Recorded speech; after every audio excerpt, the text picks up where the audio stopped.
Good evening বন্ধুরা, সুনিতাস ওয়ার্ল্ডে তোমাদের সবার স্বাগত। আজকে তোমাদের কাছে একটি অন্যরকম ব্লগ নিয়ে হাজির হলাম। আজ আমার কর্তামশাইয়ের শুভ জন্মদিবস। বারটিও পড়েছে শনিবার, নিরামিষের দিন। তাই আর কি করব, কিছু সামান্য আয়োজন করেছি, সেটাই তোমাদের সাথে একটু শেয়ার করছি। প্রথমেই দেখলে পায়েসটি প্রায় আমার তৈরি হয়ে গেছে। পাশের উনানে তৈরি করে নিচ্ছি শাহি পনির। আজকে তোমাদের সাথে একটু শাহি পনিরের রেসিপিটি শেয়ার করব। এখানে আমি 250 গ্রাম পনির নিয়েছি। পনিরগুলোকে হালকা লাল করে ভেজে নেব।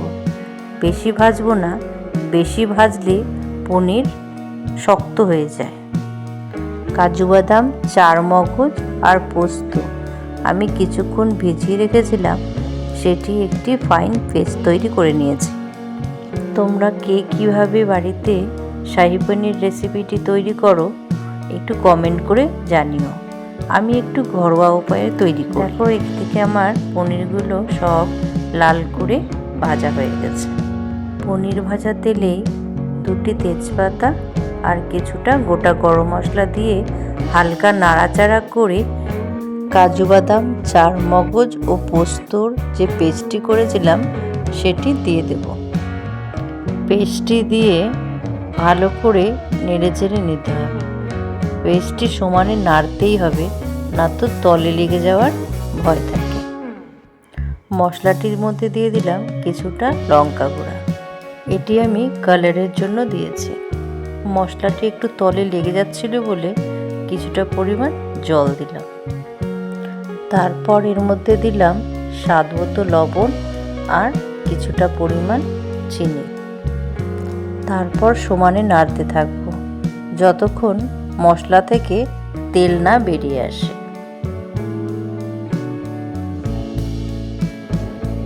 দেখো, হালকা তেল যখন ছেড়ে আসলো তখন পরিমাণ মতো জল দিয়ে দিলাম। জল দিয়ে আঁচটি লো ফ্লেমে দিয়ে ঢেকে দেব।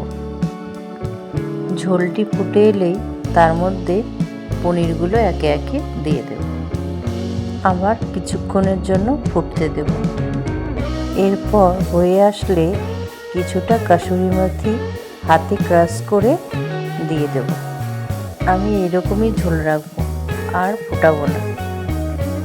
এরপর এর মধ্যে বেশ কিছুটা বাটার অ্যাড করব। ব্যাস, তৈরি হয়ে গেল আমাদের শাহি পনির। এরপর ছেলে আমাকে জোর করে বেলুন ফোলাতে বসিয়েছে।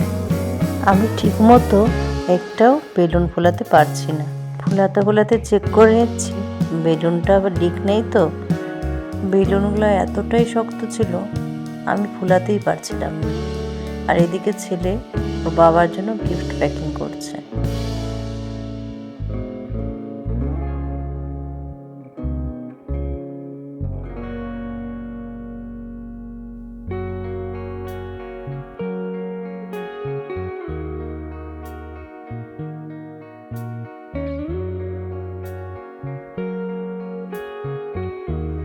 আমার দ্বারাই সম্ভবই নয় এই বেলুন ফোলানো। আর আমার পাশে আমার ছেলেকে দেখো, চোখের নিমিষে বেলুন ফুলিয়ে নিচ্ছে। বেলুন তো ফুলাচ্ছে, সাথে আমার সাথে একটু দুষ্টুমিও করছে। আমি একটা বেলুন নিয়েই পড়ে আছি, আর ও একটার পর একটা চোখের নিমিষে ফুলিয়েই যাচ্ছে।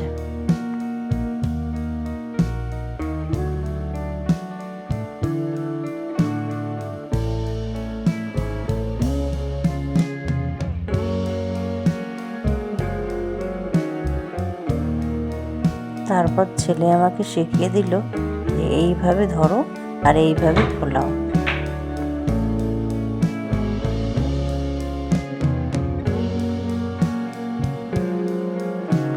বাহ, দেখুন খুব সুন্দর ভালোভাবে ফুলিয়ে নিলাম।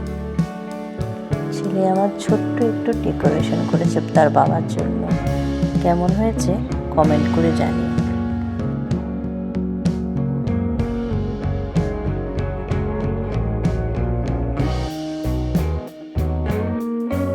এরপর ওর বাবা বাড়িতে আসতে সব কিছু দেখে এতটাই অবাক হয়ে গেছে খুশিতে বিছনায় শুয়ে পড়ছে।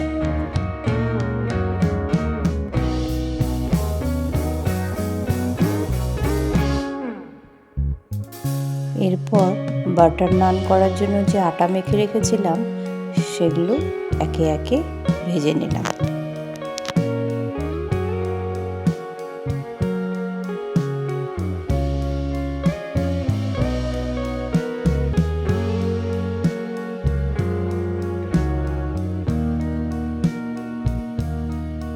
নানটি খেতে হয়েছিল যেমন সফট তেমন তুলতুলে। এরপর রাতের ডিনার সবাই একসাথে সেরে নিলাম। ডিনার কমপ্লিট করে বরের সাথে সিনেমা দেখতে বসে গেছি। আমি সিনেমা দেখি আর তোমরা চ্যানেলটি লাইক শেয়ার সাবস্ক্রাইব করে দিও। Thank you for watching.